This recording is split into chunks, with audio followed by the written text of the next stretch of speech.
queremos entender la física del mundo microscópico en detalle, vamos a necesitar un ordenador que las piezas funcionen igual que lo que queremos entender. ¿Por qué necesitamos ordenadores cuánticos? Es por eso. Se trabaja a unas temperaturas bajísimas, no sé si porque en esas temperaturas es donde se puede trabajar en esos fenómenos cuánticos.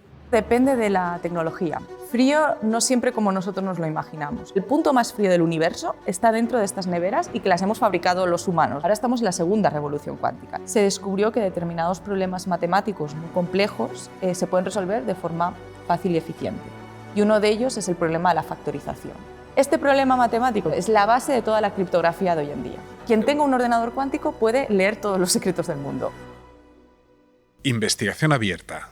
Un videopodcast de la Universidad de Burgos presentado por Samuel Pérez. Bienvenidos y bienvenidas a Investigación Abierta. Hoy vamos a hablar de computación cuántica. Vamos a hablar de un nuevo tipo de ordenadores y una nueva forma de hacer computación diferente a la que estamos acostumbrados. Vamos a intentar aprender más sobre en qué consiste este tipo de computación, qué tipo de aplicaciones puede tener, en qué nos puede ayudar en un futuro, también qué retos supone el investigar en ello. Y lo vamos a hacer de la mano de una experta que nos acompaña hoy. Yo soy Samuel Pérez, de la Unidad de Cultura Científica de la Universidad de Burgos, y me acompaña Alba Cervera Lierta. Eres investigadora del Barcelona Supercomputing Center y coordinadora del proyecto Quantum Spain. Bienvenida. Gracias, Samuel, por invitarme, un placer. Bueno, muchas gracias a ti por aceptar esta entrevista. Y bueno, para empezar, cuéntanos un poco precisamente sobre tu trabajo y digamos qué te ha llevado también, ¿no?, a terminar trabajando en ordenadores cuánticos. ¿Qué haces en tu investigación? Pues yo ahora mismo, por un lado, hago investigación, por otro lado, estoy coordinando este proyecto, el de Quantum Spain. Por el lado de la investigación, yo investigo diferentes tipos de algoritmos cuánticos, o sea, algoritmos que se puedan correr, digamos, en un ordenador cuántico, que es esta pieza de computación que estamos haciendo, ¿no? Y sus aplicaciones a corto y medio plazo. O sea, ahora mismo los ordenadores cuánticos que tenemos son todavía sencillos, son como prototipos, incluso podríamos decir. Y lo que intentamos investigadores como yo es ver qué tipo de aplicaciones o qué tipo de cosas podemos probar en ellos o cómo nos podemos preparar para los que vengan en el futuro. Y en concreto yo investigo en aplicaciones en inteligencia artificial y también en aplicaciones en general en física básica, ¿no? Y por otro lado, pues soy la coordinadora del proyecto Quantum Spain, que es un proyecto pues muy grande, ¿no?, que involucra a 27 instituciones de toda España. Por tanto, parte de mi trabajo es también pues, gestionar este proyecto y que todo salga bien. Uh-huh. Bueno, de hecho, hoy estamos haciendo esta entrevista pues, porque vas a dar una charla aquí en Burgos. Has sido invitada por Ángel Ballesteros y por la Unidad de Cultura Científica. Y Ángel pues es del grupo de Física Matemática, ¿no?, de aquí de la Universidad de Burgos. Y están haciendo precisamente un proyecto pues, de temas de computación cuántica y de comunicaciones cuánticas en Castilla y León. No sé si vais a colaborar ahí en ese sentido. Pues en parte sí. Bueno, ahora mismo no colaboramos, pero no me extrañaría que en un futuro próximo terminemos colaborando, porque al final lo que está ocurriendo en el campo de las tecnologías cuánticas, del cual la computación es solo una parte, las comunicaciones es otra parte muy importante, ¿no? Lo que está ocurriendo es que era un campo en el que participaban pues, tampoco mucha gente, porque era un campo sobre todo teórico, no había tantos experimentos. Y en los últimos años el boom ha sido muy fuerte porque digamos que el hardware ya ha aparecido y ya es posible hacer ordenadores cuánticos, hacer comunicaciones cuánticas y, por tanto, ¿qué ocurre? Que todos aquellos expertos en diferentes disciplinas, en matemáticas, en física, en ingenierías, en informática, que trabajaban igual en otros campos, han visto la oportunidad de contribuir a este nuevo campo, ¿no?, que se nos abre con las tecnologías cuánticas. Por tanto, es natural que cada vez vaya habiendo más proyectos, que cada vez colaboremos más entre nosotros. Y en el caso del proyecto de comunicaciones cuánticas que tenéis aquí en Burgos, es, digamos, la otra pieza de las tecnologías cuánticas. Quantum Spain toca la computación y aquí en Castilla y León en concreto colaboramos mucho con Skyle, con el Centro de Supercomputación de Castilla y León, que está en León. Y luego está la pata de las comunicaciones cuánticas, que es un plan complementario que también aúna a muchísimas instituciones de todo el Estado, ¿no? Y que en ese concretamente el BSC no forma parte, pero que estamos muy en contacto con todos. Sí, al final, si estáis trabajando en aspectos cuánticos relacionados con tecnología, terminará tocando la materia mucho, ¿no? Al hacer computación cuántica, claro, estáis aprovechando ciertos tipos de comportamientos a nivel cuántico para intentar sacar información de una manera diferente a la que se solía hacer, ¿no? ¿Cuál es la esencia de esa diferencia? Pues no solo sacar información, también manipularla y, digamos, almacenarla, ¿no? Al final, lo que nos abre la computación cuántica es el manipular la información codificada en estados cuánticos. ¿Y eso qué significa? Significa que nosotros podemos, o sea, la información hoy en día, la información que nosotros tenemos en nuestros teléfonos móviles, bueno, todo está codificado al final en información. Todo ello se hace con la ayuda de los bits, ¿no? De los ceros y unos, ¿no? Que muchos hemos oído hablar, ¿no? De que toda la información se puede codificar en ceros y unos y para manipularla, para transmitirla, etcétera, pues se manipulan estos ceros y unos con puertas lógicas o con lo que sea. Pues en cuántica tenemos el equivalente que se llaman qubits, bits cuánticos. Y eso significa que pueden tener el estado 0, pueden ser el estado 1 o pueden ser una mezcla entre este 0 y este 1. Entonces, esta mezcla, que se llama superposición, es muy, muy especial porque eso nos permite explorar como muchas posibles soluciones, ¿no? Podemos tener superposición de muchos ceros, de muchos unos, de mezclas de ceros y unos, etc., ¿no? Entonces, todo eso permite codificar muchísima información en pocos qubits, ¿no? O sea, una información que nos llevaría pues, muchísimos bits, nos cabe en pocos qubits. ¿Qué ocurre? Que eso significa que la información se transmite de una manera muy, muy diferente, ¿no? Eso no es todo, o sea, no solo es tener mucha información, sino también manipularla de forma diferente, ¿no? Aunque nos quepa mucha, no significa que sea automáticamente mucho más rápida ni nada de eso. O sea, en algunos casos lo es, en otros no necesariamente. Entonces, lo que hacemos en computación cuántica es ver de qué manera podemos como tocar esos qubits, ¿no? Para extraer la información que nos interesa de ellos. Y eso es, bueno, todo un campo muy, muy sofisticado, pero que no se puede, digamos, hacer con computación normal. Claro, la parte que me dices de almacenar más información en menos qubits, eso en cierto sentido, no sé, a mí, claro, me suena como a una cuestión de tamaño, ¿no? Es decir, vale, pues pongo un disco duro más grande si necesito más almacenamiento, ¿no? Y eso, bueno, ya se hace con centros de datos, grandes centros de datos, etc. Pero no sé si es, o sea, no sé hasta qué punto eso es lo más rompedor o es más la otra parte de lo que decías de enfrentarse a problemas de una manera diferente. O sea, ¿qué tiene de diferente ese almacenamiento en qubits que no tenga, por ejemplo, simplemente poner eso, un disco duro más grande, por así decirlo? Bueno, es que el disco duro más grande rápidamente se te quedará pequeño. Sí. Piensa que la cantidad digamos, de información que pueden almacenar 300 qubits son más átomos que en todo el universo. 2 elevado a 300. ¿no? Vale. Entonces, ¿qué ocurre? Que sí, yo puedo meter más memoria, pero más de 30 qubits ya necesito un superordenador para poderlo simular simplemente. Entonces, de hecho, ahí está como la línea de lo que se llama la ventaja cuántica, ¿no? De en qué momento ya no podemos simular lo que ocurre en un ordenador cuántico. Pero sí tienes razón, o sea, no es solo el almacenar esa información, que aunque esté ahí almacenada, la parte mala es que no tenemos acceso a ella. O sea, digamos que los estados cuánticos son muy, muy, muy sensibles. Y en el momento en que yo quiero sacar información de ellos, esa superposición de todas las posibilidades y tal desaparece.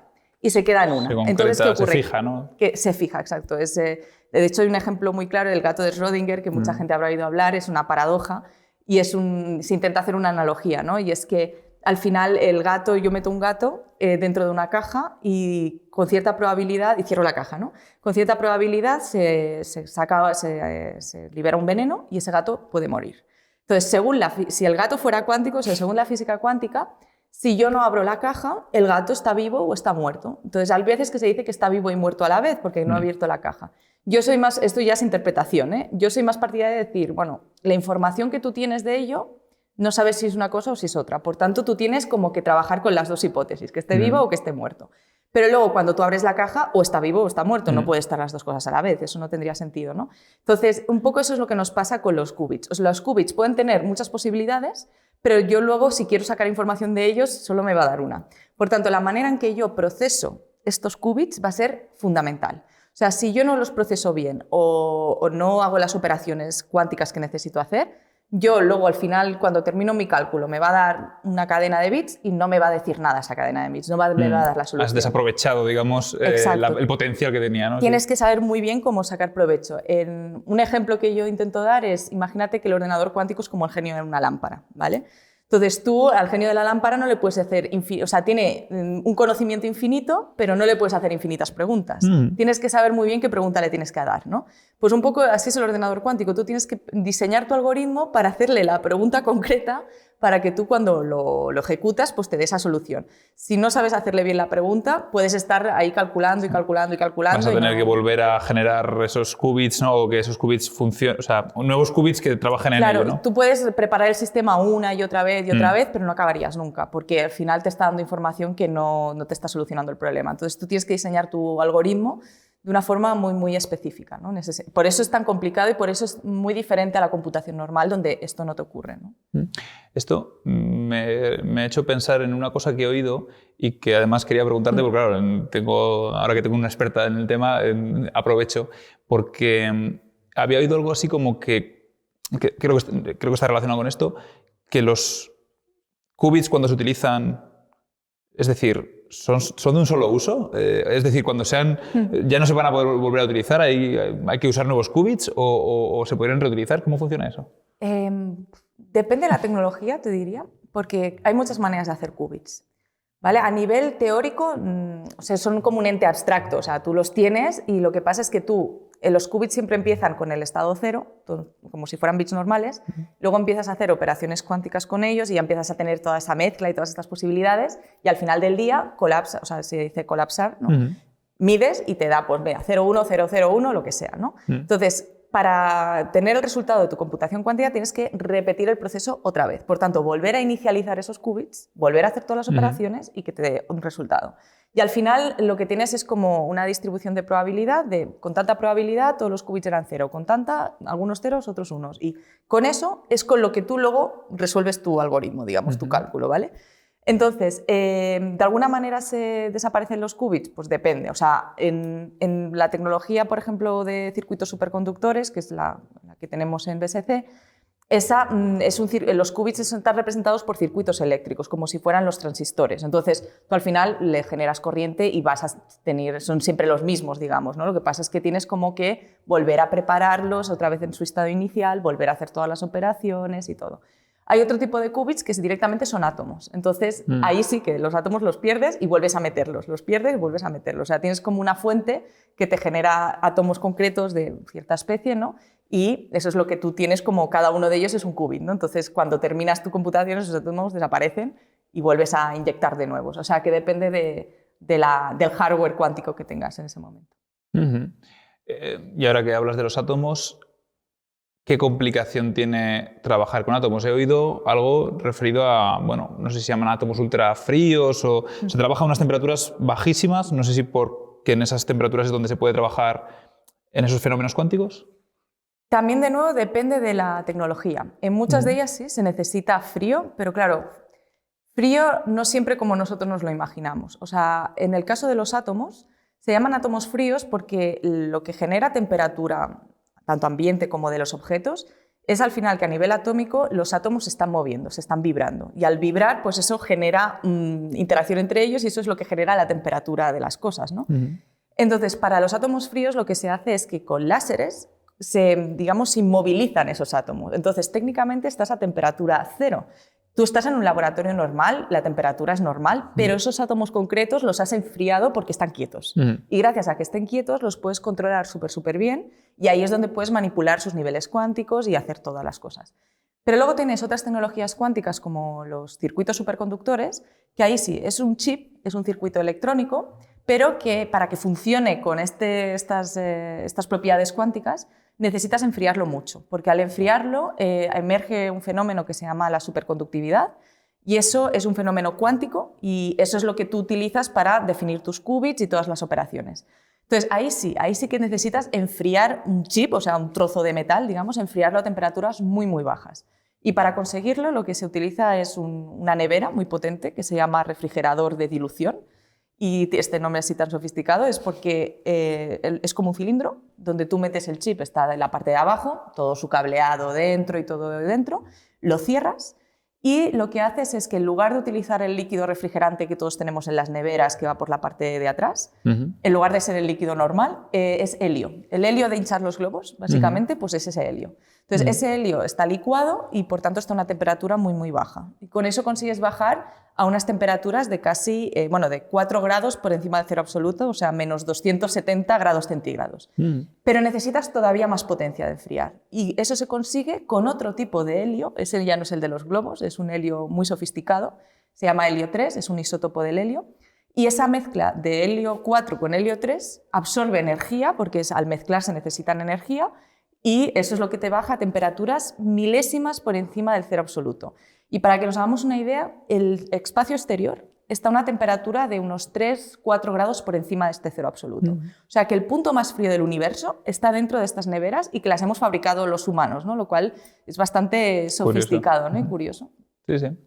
Entonces, claro, también imagino que, por ejemplo, este tipo de microchips con superconductores, ¿no? y enfriados a unas temperaturas tan cerca del cero absoluto, llegar a esas temperaturas también tendrán un gasto energético importante, ¿no? ¿Qué tipo de retos hay de cara a construir estos superordenadores? Pues a nivel de energía sí que es cierto que gasta energía, pero ni mucho menos comparable con la que gasta un superordenador o incluso un ordenador normal. Estas neveras gastan del orden de 1 kilovatio al año y esto no es tampoco tanto, o sea, es energía, ¿no? Pero piensa que en un superordenador gasta megavatios incluso, o sea, 1000 veces más, ¿vale? Entonces, de hecho, es una de las ventajas que en computación cuántica se está mirando, y es que no sea una ventaja a nivel de algoritmos, de que vayan mejor o más rápido, sino simplemente si lo mismo lo podemos hacer con menos energía, pues ya es una ventaja muy considerable, porque ahora gastamos muchísima energía en los superordenadores, ¿no? Entonces, sí que es verdad que gastan energía, pero no una barbaridad. Y algo muy importante es que, a diferencia de los ordenadores convencionales, que yo sí quiero más potencia de ordenador, lo que hago es conectar más ordenadores entre sí, y esos son los superordenadores. Cada vez que yo conecto un ordenador con otro, pues gasta el doble de energía. Conecto otro, el triple de energía, y así escala de forma pues, lineal, ¿no? En cambio, en un ordenador cuántico, en la tecnología esta concreta de superconductores, mi energía es en enfriar esa nevera.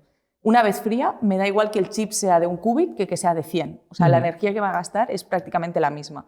Por tanto, ahí hay una ventaja muy clara porque tenemos como mucho espacio, digamos, para mejorar el chip cuántico sin que el coste energético sea más grande.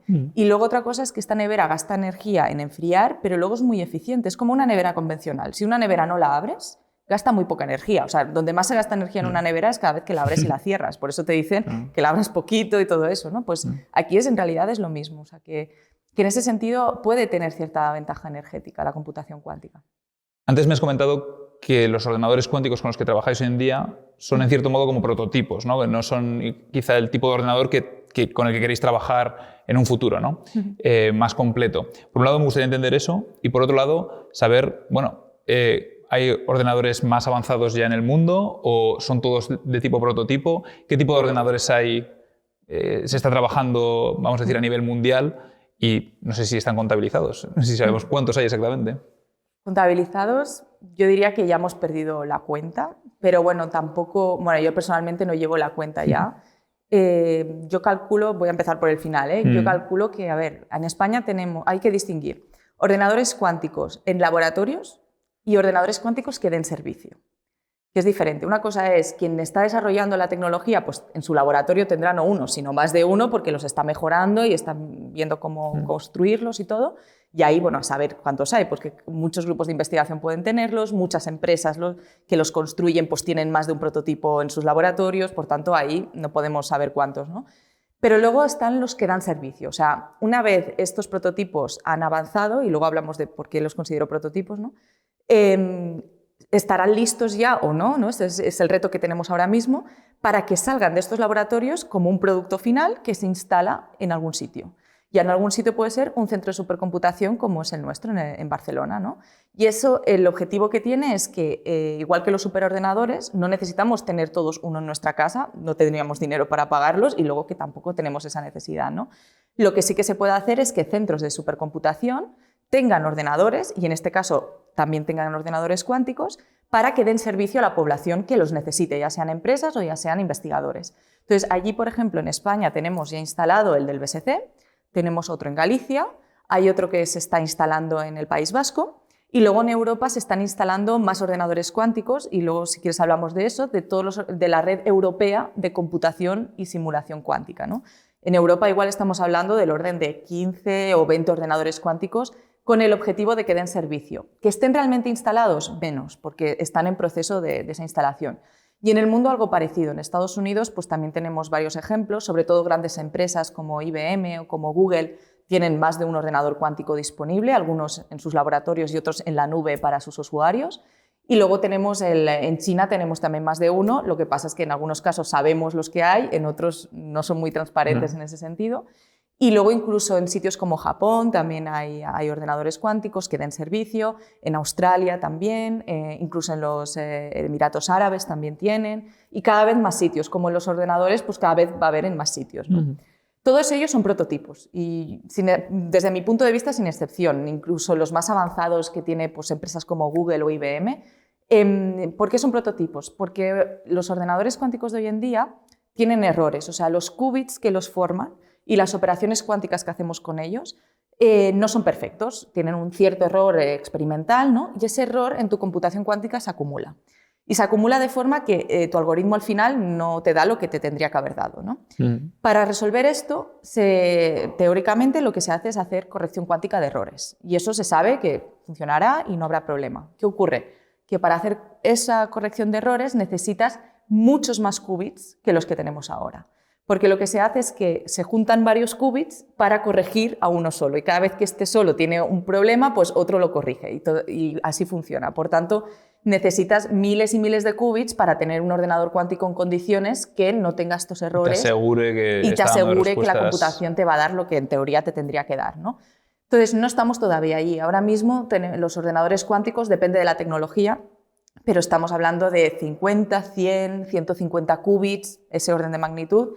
Tenemos algunos ejemplos de incluso 1000, pero no solo es el número de qubits, sino que también cada uno de ellos funcione muy bien. Entonces, puedo tener 1000, pero que no funcionen todos muy bien, ¿no? Entonces, se está mejorando muchísimo en esto, pero todavía estamos en un régimen donde no tenemos esta corrección cuántica de errores.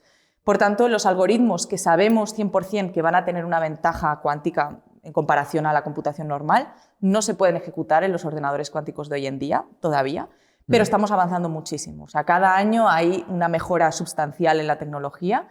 Lo que se está avanzando también es a nivel de software, a nivel de prepararnos todos, tanto a nivel de algoritmos como de control de estos qubits, que cada vez sea mejor. Y luego lo que investigamos algunos es, bueno, aunque tengamos qubits que no sean perfectos, podemos hacer algo con ellos. O sea, aunque no sean estos algoritmos que sabemos que nos van a ir muy bien, hay otro tipo de algoritmos que quizá tengan cierta ventaja. Y eso es lo que estamos intentando resolver, ¿no?, en la comunidad. Y una de las maneras que creemos que vamos a encontrar ventaja es juntando la computación cuántica con la computación tradicional. O sea, de alguna manera ejecutando algoritmos que parte del cálculo se ejecuta en un ordenador cuántico y otra parte en un superordenador. Por eso también es importante que estos ordenadores cuánticos estén conectados a superordenadores normales, ¿no? Y es por eso que hay muchos proyectos cada vez más que también tienen eso como objetivo, ¿no?, juntar los dos tipos de computación. Me has hablado de ordenadores en Europa, China, etc. ¿En España hay alguno que ya dé servicio? El nuestro va a dar servicio pronto. Ahora mismo está dando servicio a la gente del proyecto Quantum Spain. Es posible que cuando este podcast salga ya esté dando servicio a toda España, porque va a estar a disposición de todos los usuarios a través de la red española de supercomputación, que es una red que comparte el uso de superordenadores para todos los públicos. Cada 4 meses tú puedes enviar tu proyecto, se evalúa simplemente desde un punto de vista científico y te dan acceso a superordenadores y pronto a ordenadores cuánticos también, totalmente gratuito para los usuarios, ¿no?, de investigación sobre todo, pero incluso a empresas que quieran hacer investigación pues también se les puede dar acceso, ¿no? Y luego tenemos otro en Galicia que también está dando servicio con la misma idea, o sea que es algo que ya empieza a estar a la orden del día. Qué guay. Me estabas hablando antes de los algoritmos, cómo hay unos algoritmos que cuando sepamos que no hay ningún tipo de error, ¿no?, o que se corrigen esos errores que pueden producirse, funcionarán genial y son, por lo que me has dado a entender, los más potentes o los más que pueden revolucionar más, ¿no? el tema de la computación. Y luego están los que se están investigando pues, para ver cómo pueden funcionar con lo que tenemos ahora mismo, con este tipo de prototipos, ¿no? de computadoras. Esos algoritmos, vamos a decir, más que todavía están un poco más lejos, ¿no? O que de funcionar correctamente del todo, ¿qué tipo de problemas solucionan? ¿Qué tipo de aplicaciones podemos darles, ¿no? Me viene un problema que no sé si es un ejemplo de un problema complejo que igual un ordenador cuántico podría hacer mejor, el problema del viajante, ¿no? que es un problema como que aumenta la complejidad exponencialmente muy rápido y por ejemplo, también había oído este tipo de cosas, ¿no? Pues que al final es un problema que se buscan, vamos a decir, atajos, ¿no? Soluciones de otro tipo para intentar encontrar soluciones buenas, pero que las soluciones perfectas son inasibles cuando aumenta la complejidad mucho, ¿no? ¿Son este tipo de problemas como el problema del viajante o creo que también de la mochila o no sé, no había otro problema? Es el de la logística al final, sí, ¿no? Es el problema de tengo que visitar a muchas ciudades y cuál es la mejor manera de visitarlas todas que gaste menos gasolina, ¿no? Básicamente. Por ejemplo, claro. Es un problema muy, muy básico en computación. ¿Es ese tipo de complejidades las que puede llegar a solucionar, por ejemplo, este tipo de computación cuántica o hay otros aspectos también? Pues precisamente este ejemplo depende de qué entendamos por resolver. ¿Resolver de forma, en plan, nos va a dar la mejor ruta? No. Porque este tipo de problema, o sospechamos que no, o sea, no está demostrado matemáticamente, pero sospechamos que no. Este tipo de problema, el del viajante, es un problema base en la computación. De hecho, se clasifican si los problemas son difíciles o no en función de si son como el del viajante o no, o sea, a nivel computacional, digamos. Y para aquellos expertos es un problema NP. Entonces, este tipo de problemas se sabe o se sospecha mucho que con computación cuántica no se puedan resolver tampoco eficientemente. La pregunta es si se puede resolver más eficiente que con computación normal. Porque con computación normal sabemos que es imposible. Con computación cuántica muy probablemente encontrar la solución perfecta también. Pero quizá una solución bastante óptima sí que se puede encontrar de forma mejor que con computación normal o gastando menos energía en encontrar esa solución. Y de hecho hay ordenadores cuánticos que se están, digamos, casi diseñando para resolver este tipo de problema. Y uno de ellos lo vamos a tener en Barcelona próximamente, será uno de los 6 ordenadores cuánticos europeos que se está instalando y será un segundo ordenador cuántico aparte del que ya tenemos ahora. Y es de tipo analógico, eso significa que se programa de forma diferente, pero que está pensado para que problemas como el del viajante se puedan, como, digamos, programar mejor, ¿no? Y precisamente para explorar a ver si nos sale una solución mejor o más rápida que con la computación normal, aunque no sea la solución más óptima o aunque no sea la ideal, La ¿no? perfecta. Un ordenador cuántico, a ver, la aplicación número 1 de la que, digamos, nació esta tecnología es en entender mejor el mundo cuántico. Y es que sabemos que para describir, digamos, toda la física del mundo microscópico, del mundo gobernado por la física cuántica, eso es exponencialmente difícil con computación normal, ¿vale? Porque todo lo que hemos hablado de que estos qubits pueden estar en superposición de muchos ceros y unos, todo esto ocupa muchísima memoria si yo lo quiero simular con un computador normal. Entonces, perdona, ¿esto te estás refiriendo a que quizá vamos a decir, con bits clásicos, típicos, newtonianos, podríamos decir, de ceros y unos, ¿se podría hacer algún tipo de simulación de qubits? Sí, de hecho es lo que hacemos todo en nuestro día a día. Cuando no tenemos un ordenador cuántico lo simulamos. Pero digamos que es mucho más costoso y complejo, ¿no? Es decir, estás gastando mucha más... No es nada eficiente, vamos a decir. No es nada eficiente, exacto. Piensa que, por ejemplo, un qubit, como puede ser una mezcla de 0 y 1, yo, si lo quiero simular con un bits normales, es básicamente decir cuánto de 0 y cuánto de 1. Ya son 2 bits de información, digamos, o un vector con 2 dimensiones. Un qubit es una cosa. Entonces, si tengo 2 qubits, son 4 posibilidades. Si tengo 3 qubits, son 8 posibilidades. Y así sube exponencialmente. Por tanto, sí, simulamos la cuántica todos los días, siempre. Pero, claro, llegamos a cierto límite, porque llega un momento que no tiene suficiente memoria. Por tanto, la idea original de los años 80 de por qué necesitamos ordenadores cuánticos es por eso, porque si queremos entender la física del mundo microscópico en detalle, sin hacer aproximaciones ni nada, vamos a necesitar un ordenador que las piezas funcionen igual que lo que queremos entender. Y claro, todo esto obviamente tiene mucho interés desde el punto de vista de la física básica, pero es que, claro, todo está construido en función de cómo funciona la física cuántica en última instancia. La química, todas las reacciones químicas, las moléculas, cómo se comportan los átomos, qué propiedades tienen. Todo esto está descrito por la física cuántica, por tanto, aplicaciones en química, aplicaciones en ciencia de materiales, que eso depende de la química, ¿no? Si ya nos vamos a escalas más grandes, pues claro, bioquímica, ¿no? Ya empezamos a complicar las cosas cada vez más moléculas más grandes. Todo eso, si empezamos a entender muy bien cómo funciona el mundo pequeño, vamos entendiendo cada vez mejor las capas superiores, ¿no? Cómo va funcionando mejor el mundo de arriba. Pero otra aplicación muy, muy importante, y de hecho el boom de nuestro campo, es que utilizando estas propiedades cuánticas de los qubits y sus operaciones, se descubrió que determinados problemas matemáticos muy complejos se pueden resolver de forma fácil y eficiente.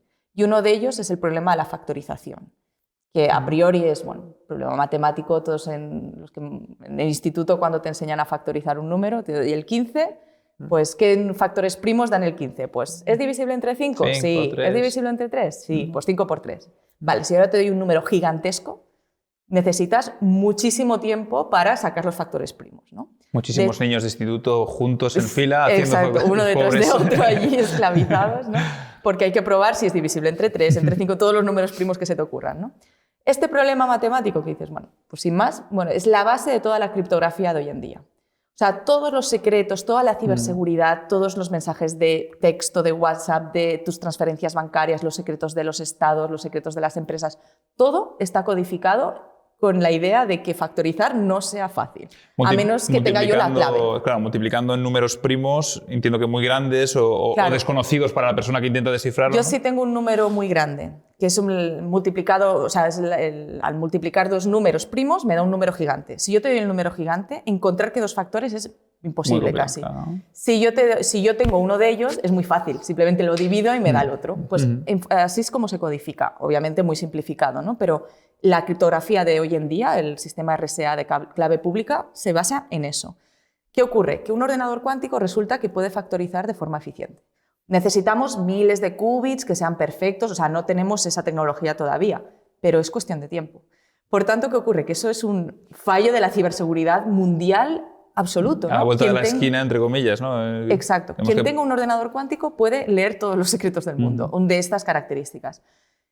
Además, aunque digas, bueno, todavía no tenemos esa tecnología, todos tranquilos. Todas las claves, o sea, todos los mensajes que hay públicos, el sistema es de clave pública, significa que hay muchísimos mensajes cifrados, tú no los puedes descifrar, entonces todos estamos tranquilos, pero lo que sí que puedes hacer es guardarlos. Yo me los guardo en un disco duro. Algún día podré descifrarlos. Entonces, claro, de aquí a 10 años, 20... Quizá el mensaje de WhatsApp que le acabo de mandar a mi madre no sea interesante, pero igual depende de qué secreto de Estado sí que lo sea. Por tanto, ya se está poniendo en marcha desde hace muchos años protocolos de encriptación, o sea, cambiar toda la criptografía de hoy en día para que sea resistente a esos ordenadores cuánticos en un futuro. Y eso se llama o bien criptografía postcuántica, que es cambiar el sistema, pero con criptografía, digamos, tradicional, o bien utilizando la cuántica, y es la criptografía cuántica que viene de las comunicaciones cuánticas. Y es directamente cambiar el tipo de cifrado para que sea cuántico y, por tanto, sea resistente a estos ordenadores cuánticos. Y eso es una tecnología que está todavía en desarrollo, como los computadores cuánticos. ¿Hay algún tipo de...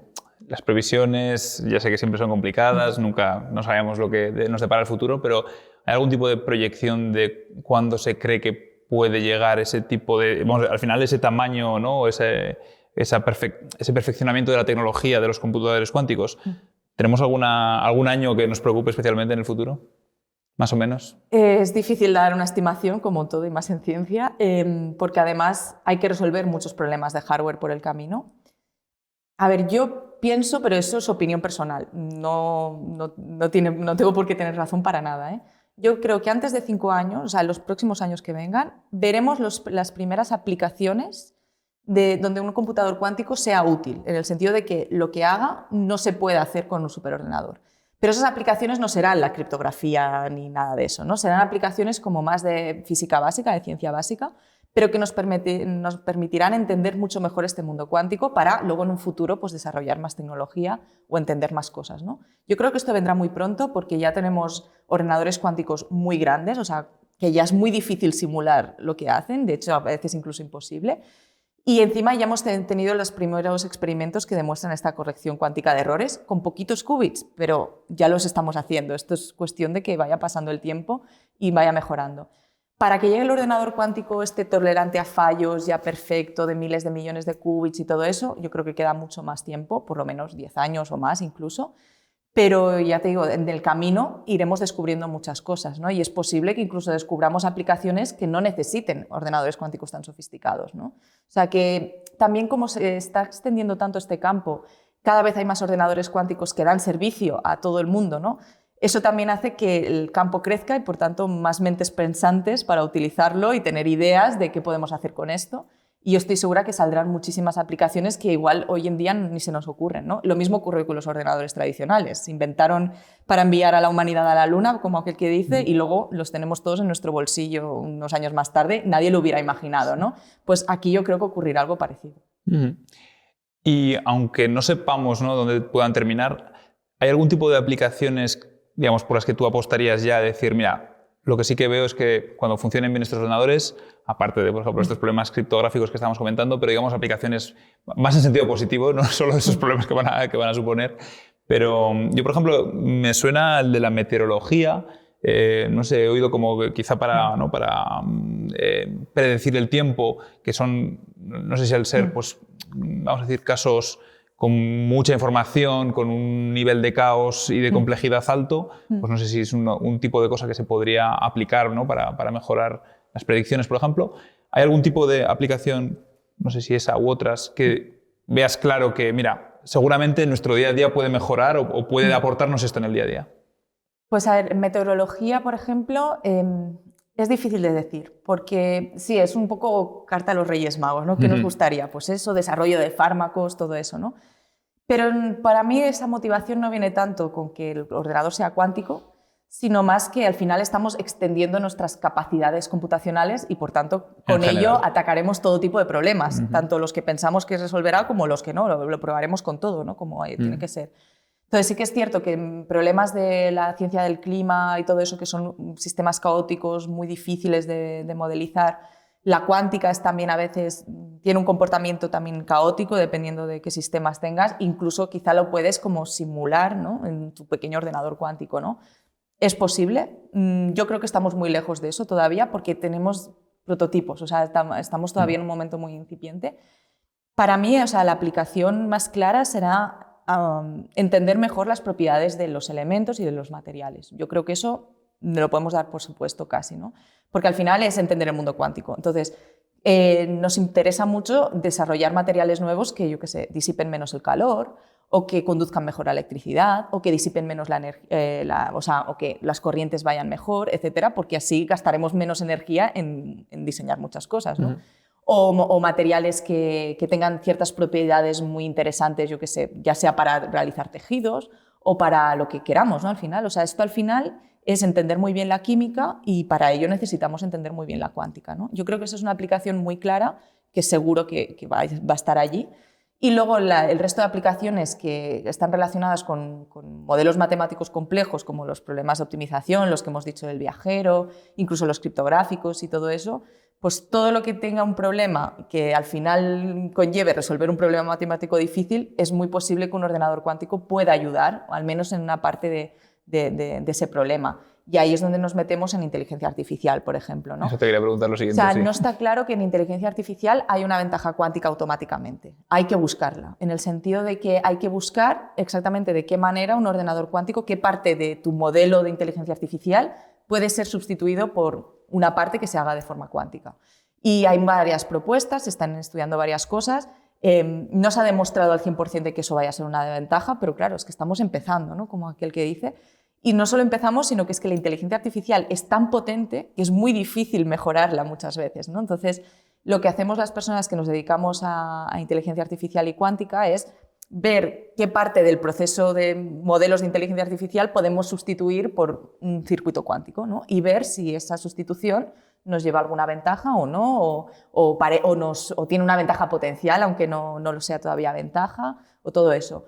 O también cómo utilizar la inteligencia artificial para ayudarnos a diseñar los ordenadores cuánticos, que esa es otra dirección que también se está tomando con fuerza, y es que es bastante claro que vamos a necesitar la IA clásica normal, solo para entender mejor el ordenador cuántico y que realmente lo podamos utilizar para otras cosas. Qué curioso. Se me venía a la cabeza, no sé si es una idea muy de ciencia ficción, pero claro, como me comentabas, ¿no? que podríamos entender mejor la materia a su nivel, vamos a decir, más estructural desde el nivel cuántico, ¿no?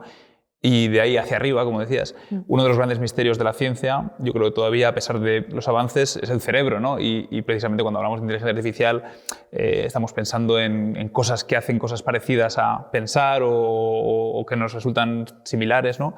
Y que nos ayudan incluso, como estás diciendo, pues a generar ideas o a entender mejor el mundo.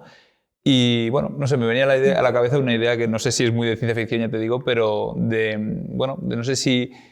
Bueno, que si podría tener algo que ver esto de la computación cuántica, ¿no? con una... O sea, si podría guiarse por una especie de simulación de neuronas en algún momento incluso, ¿no? En fin, es una idea un poco así, pero no sé. Pues lo que sí que se está descubriendo cada vez más es que hay muchos procesos biológicos donde la cuántica tiene un papel muy relevante. Y es que, a ver, la física cuántica, aunque sea la que describe el mundo microscópico, conforme te vas haciendo más grande, sus propiedades desaparecen, como que se diluyen y al final nosotros pues, no notamos la cuántica, ¿no? Somos seres clásicos, que se dice. Pero cada vez más se está descubriendo que hay procesos biológicos que no se pensaba que la cuántica jugara ningún papel porque estamos hablando de estructuras muy grandes, que sí que tienen efectos cuánticos. Uno de ellos se descubrió es la fotosíntesis. Resulta que hay alguna parte del proceso que si no fuera por propiedades cuánticas no funcionaría bien. Incluso, si no recuerdo mal, igual aquí me estoy columpiando, pero si no recuerdo mal, creo que había estudios de si incluso cómo el olfato los neurotransmisores que tenemos aquí, todo eso, funcionan gracias a algún efecto cuántico y si no, no se podrían explicar bien. Por tanto, yo creo que se sospecha que en el cerebro también deben haber fenómenos cuánticos que no sabemos o que no sabemos modelizar, porque es muy difícil hacer un experimento de eso. Pero no sería sorprendente de que al final las neuronas, para que funcionen, tienen muchos neurotransmisores, son muy pequeñas, es posible que haya algo cuántico allí. Entonces, eso cuántico no significa que automáticamente sea un ordenador cuántico, ni muchísimo menos, porque un ordenador, para que sea ordenador, necesitas que sea programable, o sea, que no sea caótico tampoco, ¿no? Y entonces es un poco difícil. Pero no me sorprendería que en un futuro, cuando tengamos ordenadores cuánticos más sofisticados, puedan ayudarnos a modelizar sistemas físicos, que luego son químicos, que luego son biológicos, ¿no? Cada vez más sofisticados. Si este nuevo tipo de computación supone una revolución, ¿no? Como puede ser en la parte criptográfica, pero en otros aspectos, ¿no? Porque al final es un salto de calidad, vamos a decir, ¿no? en la forma de hacer computación, que como ya hemos visto en los últimos años, vamos a decir, solo el avance de la computación general nos ha dado un cambio a la sociedad, al mundo. ¿Cómo ves ese cambio? ¿Crees que se va a notar tanto como esta última revolución o no será tanto? Vamos a decir, supondrá, es que no sé cómo decirlo, pero como un cambio de paradigma que nos lleve a otras cosas, no sé cómo decirlo, o sea, como otra era, entre comillas. Pues no lo tengo claro. Yo creo que quizá no tanto, y me explico, porque, y bueno, yo estoy igual, luego se convierte en una cita de cómo se equivocó esta mujer, ¿no? Pero bueno, mi sensación es... digamos que para nuestro día a día no va a ser necesario, o sea, ni nuestro día a día me refiero como personas individuales que hacemos nuestra vida, ¿no? No necesitamos la computación cuántica. ¿Por qué? Porque ya con la computación normal nos sobra y nos basta para enviar un WhatsApp y para todo, hacernos ¿no? selfies. Exactamente, o sea, igual que tampoco necesitamos un superordenador para enviar un email, ¿no? Pues no hay esa necesidad. Y al no haber esa necesidad, la computación cuántica nos va a afectar seguro, pero no de forma directa, o sea, no en plan, mira, en mi móvil tengo un ordenador cuántico, sino más bien, ahora mi móvil se ha construido con no sé qué material que solo ha sido posible descubrirlo porque alguien había utilizado los beneficios indirectos de forma indirecta de porque alguien ha utilizado un ordenador cuántico para encontrar ese material con el que luego me haré el móvil, pero como yo no sé ni de qué material está hecho mi móvil, pues no me entero de esa parte, ¿no? Porque al final es lo que ha pasado con todas las tecnologías cuánticas. Ahora estamos en la segunda revolución cuántica. La primera es la que nos trajo inventos como el láser, como la resonancia magnética, el transistor y los semiconductores, las placas solares. Todo esto son inventos que solo han sido posibles porque hemos entendido bien la física cuántica. ¿vale? No son inventos que funcionen con la cuántica, pero solo los hemos podido construir porque entendemos la cuántica, ¿no? Entonces, eso es algo que nos rodea y no somos conscientes, ¿no? Entonces, eso ocurre mucho en tecnología y es una ventaja para la mayoría, y es que no necesitamos ser expertos en un campo concreto para utilizar ese dispositivo. Igual que no tenemos que ser albañiles para vivir en una casa, pues lo mismo ocurre con la tecnología, ¿no? Tú no sabes, ni la mayoría de personas sabemos cómo funciona nuestro móvil a nivel súper pequeñito, ni nos hace falta para utilizarlo, ¿no? Porque ya nos encargamos de otras cosas. Pues con la cuántica yo creo que ocurre lo mismo. Ya ha pasado en la primera revolución y en la segunda yo creo que lo mismo. Veremos los efectos indirectos, ¿no? Pero los directos quizá no seamos tan conscientes. Hablando de estas revoluciones de la cuántica, me viene a la cabeza Juan Ignacio Cirac, que hace unos años, de hecho, vino a dar una charla a Burgos y inauguró el ciclo de Acercando la Ciencia que hacemos desde la Unidad de Cultura Científica de la Universidad de Burgos, y que, hoy vas a dar una charla precisamente aquí en Burgos en este ciclo. Y quería, él, claro, es uno de las primeras personas e investigadores que han trabajado en un ordenador cuántico. ¿Qué ha supuesto para el mundo de la computación cuántica, Cirac? Bueno, es un pionero en nuestro campo. Muchos estamos convencidos de que acabará siendo premio Nobel. Es solo cuestión de tiempo. Se lanzó el primer premio Nobel en información cuántica en el 2022 y fueron para los padres de la información cuántica. Yo creo que el siguiente en este campo acabará en sus manos. Y es porque la computación cuántica, y todas las tecnologías cuánticas estas de segunda generación, estaban en un plano teórico durante muchos años. O sea, la propuesta de un ordenador cuántico es antigua, es de los años 80, y en los años 90 aparecieron estos protocolos que rompían la criptografía y todo, pero todo en papel. O sea, mucha gente no pensaba que fuéramos capaces de diseñar un ordenador cuántico, construirlo, real, ¿no? Aquí es donde aparecen Cirac y Zoller, ¿no? Ellos tienen un artículo muy relevante para el campo en el 95, donde cogen y dicen, a ver, ¿cómo haríamos un ordenador cuántico? ¿Cómo haríamos un qubit? Y proponen exactamente cómo se podría hacer de forma experimental con un átomo, cómo podríamos controlar un átomo de X manera para conseguir tener este qubit, o tener más de uno, cómo interaccionarían entre sí y cómo podríamos hacer puertas lógicas, que eso es muy importante porque la computación, yo necesito controlar esos qubits, no solo tenerlos, necesito hacer operaciones con ellos. Por tanto, no solo es tener el sistema, sino que tú lo puedas controlar y de qué manera. Pues Cirac junto con Zoller propusieron la manera, o al menos una de las maneras, la primera, para hacerlo y para escalarlo, ¿no? O sea, que no solo tenga uno, sino que pueda tener muchos de ellos. Fue un artículo muy relevante que eso abrió el campo a decir, ostras, igual sí que lo podemos hacer porque lo que están proponiendo ellos es tecnología que sí que está en los laboratorios. Y al cabo de muy poco tiempo se demostró en el laboratorio que sí que con iones, con átomos, se podían hacer estas puertas lógicas cuánticas, y eso empezó una expansión del campo brutal. Luego han salido otras tecnologías cuánticas, no solo la de los iones, pero ellos fueron como los primeros que, digamos, se atrevieron o se pusieron a pensar, vale, ¿cómo lo hacemos hacerlo real, ¿no? De verdad, ¿no? Por eso, esa es una de la contribución que lo hizo más conocido. Tiene muchísimas otras en el campo, es una persona súper respetada en nuestro campo, además una excelente persona, entonces lo admiramos todos mucho, obviamente. Y encima, pues es de nuestra tierra, pues más todavía, ¿no?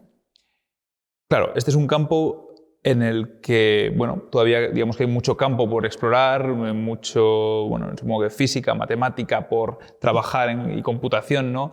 Entonces, para gente que pueda estar interesada en estos campos o decir, ostras, pues esto podría ser, sobre todo una persona joven, ¿no?, que quiera igual dedicarse en el futuro a algo así, por un lado, ¿cómo ves las perspectivas de trabajo, digamos, en un futuro? Y por otro lado, ¿qué tipo de cosas harán falta, qué tipo de perfiles? Bueno, las perspectivas de futuro las veo geniales, porque si no, eso significaría que me quedo sin trabajo, ¿no? No, pero ahora en serio, hay mucho por hacer, entonces es un campo muy bonito en el que trabajar por eso, porque siempre tienes la sensación de que estás trabajando en algo histórico, ¿no?, de algún modo, porque siempre hay alguna novedad, alguna cosa nueva que alguien ha hecho y está muy chulo. Y también se nota que cada vez se necesitan más perfiles, ¿no? O sea, al final este es un campo que venía sobre todo de la física y de las matemáticas, y claro, ahora que ya se ha construido el hardware, ya se necesitan muchos ingenieros, ¿no? Ya se necesitan no solo esos físicos que sigan allí, sino también muchas personas de diferentes disciplinas, desde ingenieros electrónicos, de telecomunicaciones, de ciencia de materiales, de muchas cosas, ¿no?, que mejoren estos prototipos, que los desarrollen junto con los demás, ¿no?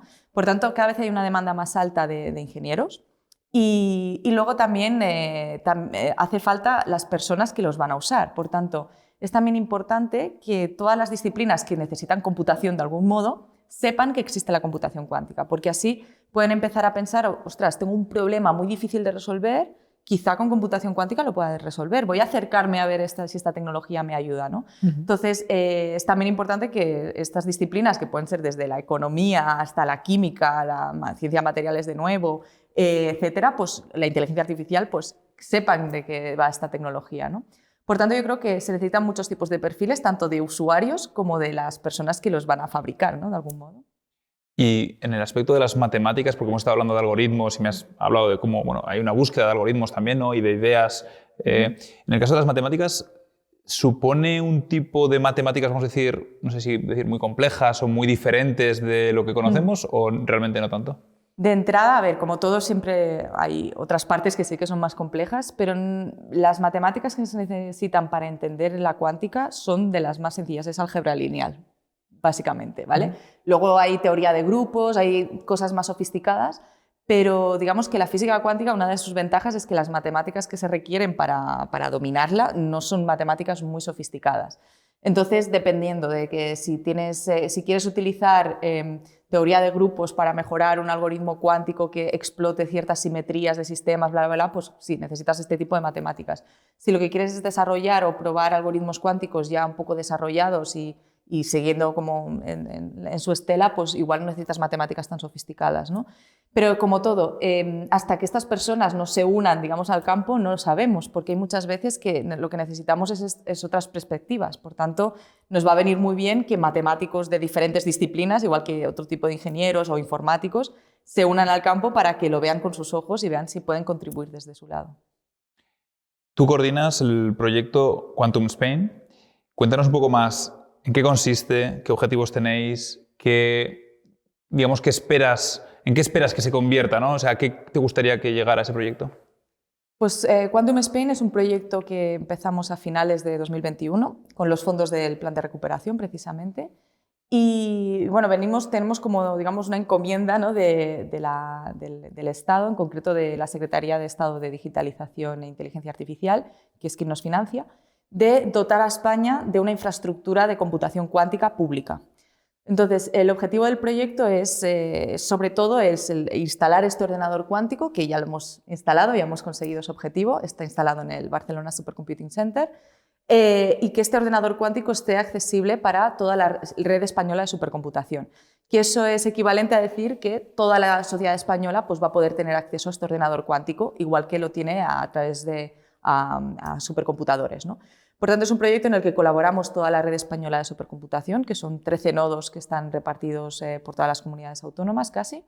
Y luego, además, colaboramos con otras instituciones, en total somos 27, sobre todo universidades y centros de investigación, para desarrollar algoritmos cuánticos, sobre todo de sus aplicaciones en inteligencia artificial. Pero bueno, al final desarrollar la tecnología porque hace falta pues, ejemplos, ¿no? de uso para los futuros usuarios. Entonces somos un proyecto muy, muy grande. También somos conscientes que, esta tecnología tiene que llevar a todo el mundo y también tiene que informar a los futuros usuarios. Y por eso también organizamos muchos eventos, charlas, material de divulgación, material de capacitación, de formación. Y eso es lo que llamamos el programa Talent Q. Y es un poco eso, el generar contenidos, ¿no? para que la gente pues, sepa de qué va la computación cuántica, tanto a nivel general como a nivel más específico para contenido más especializado. Entonces, este proyecto termina ahora este año, en 2025, y bueno, el objetivo principal, que ya casi lo hemos cumplido, ¿no? y es tener este ecosistema cohesionado, ¿no? que somos, insisto, 27 instituciones de 14 comunidades autónomas, somos un montón, y eso es muy importante. Esperamos que tenga continuidad, eso vendrá de la mano de las líneas de investigación que puedan surgir en el futuro. Y de entrada sí que ya tenemos una continuidad muy clara y es en la parte de infraestructura. Y es que nosotros, como Barcelona Supercomputing Center en concreto, hemos sido seleccionados para tener uno de los 6 nodos de computación cuántica de Europa. Y es que en Europa, además en España tenemos la red española de supercomputación, el equivalente europeo es la red EuroHPC, que lo que hace es instalar superordenadores, los más potentes, en diferentes sitios de Europa. En concreto, en España, el más potente está en el Centro Nacional, en Barcelona, y se llama Mare Nostrum 5, es la 5ª generación. Pues esta red europea lo que quiere es que no solo tengamos superordenadores muy potentes, sino que también haya ordenadores cuánticos. Entonces seleccionó a 6 países, entre ellos España y en concreto el BSC, para instalar ordenadores cuánticos para esta red, ¿no? Entonces, eso implica que tendremos un segundo ordenador cuántico que también va a estar a disposición no solo de la comunidad española, sino también de la europea. Y algo muy importante de este ordenador es que va a estar fabricado con tecnología 100% europea. Y ahí es donde entramos en toda la geopolítica que hay alrededor de esta tecnología. De algún modo, lo que quiere la Unión Europea es que no seamos 100% dependientes de otros países en tecnología, ¿no? Incluyendo la cuántica. De algún modo, se perdió en su momento esa carrera tecnológica por fabricar chips y por eso pues ahora somos totalmente dependientes de otras potencias para tener los chips que nos hacen funcionar desde nuestro ordenador hasta nuestro microondas, ¿no? Y para eso Europa ahora está inyectando muchísima financiación para cambiar eso, pero nos va a llevar años de desarrollo. Pero con la cuántica estamos a tiempo, porque tenemos el talento, es un momento muy inicial de la tecnología, por tanto no hemos perdido el tren, y la Unión Europea está apostando muy fuerte en generar pues, tecnología hecha en Europa, y en la cuántica pues, quiere apostar todo a ello, ¿no? Entonces, estos ordenadores cuánticos de la red europea van a ser hechos 100% con tecnología pues, hecha en Europa. En nuestro caso ya se han comprado estos ordenadores cuánticos y el que va a haber en España estará fabricado por la empresa Kilimanjaro, que es una empresa también española, junto con otra empresa que se llama Do It Now, que también es española. Por tanto, en España se están haciendo ordenadores cuánticos, o sea, ni siquiera nos tenemos que ir a países europeos, ¿no? Estas empresas son capaces de hacer estos tipos de ordenadores cuánticos. A veces necesitan componentes, pero los pueden encontrar en Europa. Por tanto, sí que es verdad que se está creando un ecosistema empresarial muy potente que hace falta fomentar, no porque los demás ordenadores cuánticos no sean buenos, que son geniales, ¿no? Sino para que no seamos siempre clientes, que también podamos ser proveedores, ¿no? O sea, que al final tengamos una oferta mucho mayor de la tecnología.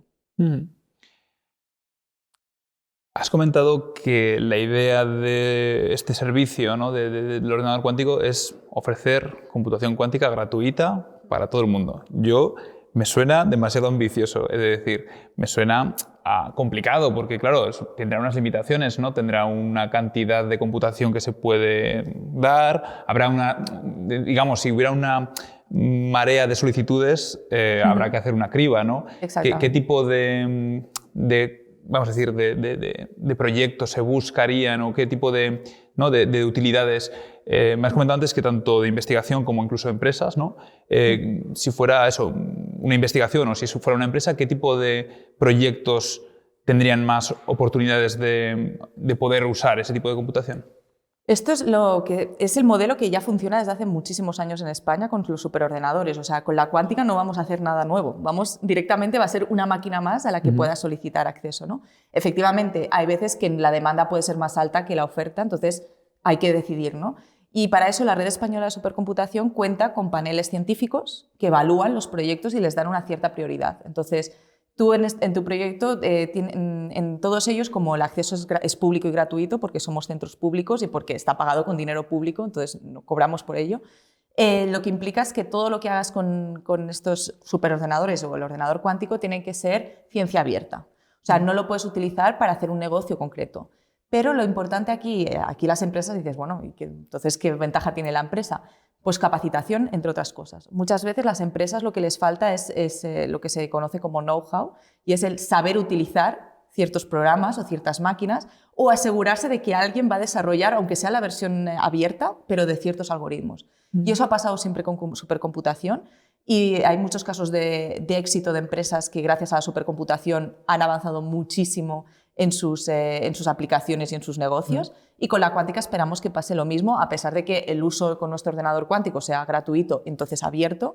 Estas empresas les puede servir para primero ver de qué va, ver cómo hacer las cosas y luego ya se buscarán pues, otros proveedores con los que ya no necesiten publicar lo que hacen, ¿no? Lo mismo que ocurre con los superordenadores, pues tú puedes utilizar los que hay públicos y luego una vez sabes lo que quieres hacer con ellos, te vas a Amazon, te vas a Microsoft, pagas por el servicio y lo utilizas, o bien te compras tú la máquina y te la guardas en tu empresa y lo utilizas, pero ya sabiendo lo que quieres hacer con ello, ¿no? Entonces, como decía, los paneles de la RES lo que hacen es evaluar los proyectos por un interés científico puramente y se usarán los mismos paneles que se usan para supercomputación. Estimamos que al principio con computación cuántica, como tampoco hay tantos usuarios como en supercomputación, porque es algo más nuevo, no tengamos ningún problema para dar acceso a todo el mundo que lo soliciten en general. No pensamos que haya ningún problema en ese sentido. ¿Que nos entran más solicitudes que tiempo? Bueno, pues por eso pasarán por esos paneles que les dan una cierta prioridad. Me has comentado que tu investigación, bueno, me has comentado varias áreas de tu investigación. ¿Qué es lo que más ilusión te haría, digamos, de aquí a unos años, 10, 20 años, haber logrado con tu carrera investigadora? Pues primero que estos ordenadores cuánticos que ahora son prototipos, ¿no? Que estén instalados en centros de supercomputación como el nuestro y que estén funcionando a pleno rendimiento como ahora lo están haciendo los superordenadores, eso sería un logro que yo nunca hubiera imaginado que trabajaría en hacer algo así posible, ¿no? Entonces, es una aplicación social muy fuerte, ¿no? El facilitar tecnología para la sociedad. Y sobre todo eso, que ahora tenemos un reto muy fuerte en la instalación de este ordenador cuántico. Hay muchas cosas que tenemos que aprender. Que esto ya sea algo cotidiano en unos años, será bueno, me haría muchísima ilusión a acudir a no solo el BSC, sino a cualquier centro de supercomputación de España y encontrarte un ordenador cuántico como te encuentras ahora un superordenador. Esto por un lado, y por el otro, bueno, que seamos capaces de ver estas máquinas crecer, ¿no? Y que se nos queden como pequeñas en el sentido de que cada vez tengan más capacidades y que gracias a ello hemos conseguido entender mejor el mundo cuántico, ¿no? El mundo de la física. Y yo creo que ya para terminar, bueno, por un lado, si hay algún mensaje que quieras lanzar o algo que se te haya quedado ahí en el tintero, nos lo puedes contar. Y por otro lado, yo lo que te pediría también es sobre todo un mensaje para, ya digo, personas a las que esta nueva tecnología les pueda estar inspirando ideas o simplemente eso de ver que en un futuro se podrían dedicar a ello. ¿Qué te gustaría transmitir a todas esas personas? Bueno, un poco la sensación que tenemos todos los que trabajamos en este campo es que está todo por hacer y todo es posible, como decía Miquel Martí i Pol, un poeta. Y esto es muy inspirador e interesante para alguien que hace ciencia, ¿no? Porque es como se te abre un mundo de posibilidades que seguramente mucha gente no ha pensado en esa aplicación que igual estás pensando tú ahora, o esa curiosidad que dices, ¡buah! Igual alguien ya lo ha pensado, seguramente no. Entonces, que den el paso adelante, que entender la cuántica no es tan difícil como muchos nos podamos pensar, que cada vez hay más recursos ahora, hoy en día, en Internet para entenderlo y muchos vídeos muy divulgativos, y que se acerquen al ecosistema. O sea, ahora mismo somos mucha gente, este año es el Año Internacional de la Ciencia y Tecnología Cuántica por la UNESCO, y en concreto en España tenemos una web, quantica2025.es, y allí pueden ver como todos los grupos de investigación que hay en España que hacen algo relacionado con las tecnologías cuánticas, pues que se acerquen a ellos, que no les dé vergüenza escribir un email a profesores y profesoras que trabajamos en este área, porque seguramente estaremos encantados de colaborar y de ver si surgen sinergias. Pues muchísimas gracias por esta conversación, Alba. A vosotros, gracias.